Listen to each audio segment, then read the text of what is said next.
For fans of elevated, off-road Porsches, there's exciting news. Russell-Built Fabrication, the brains behind the audacious Baja 911, is now offering conversion kits. This means regular folks, with the financial capacity to own a Porsche 964, can transform their 911s into off-road beasts.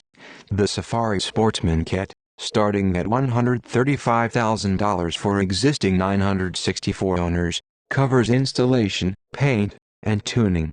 It's a bit more subdued than the full Baja 911, with a focus on the suspension system and the turbo-look widebody. Apparently, the kit was installed on the Roth Sport Racing 911 that triumphed in its class at the 2021 Baja 500 in Mexico.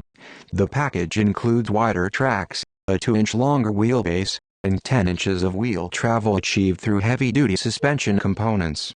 The wide-body kit incorporates new bumpers, arch extensions, underbody protection, and optional extras like rally spec lights and a carbon fiber roof rack. You can also opt for a roll hoop, harness bar, and upgrades to the gearbox and engine, with power ranging from 310 bhp to 400 bhp.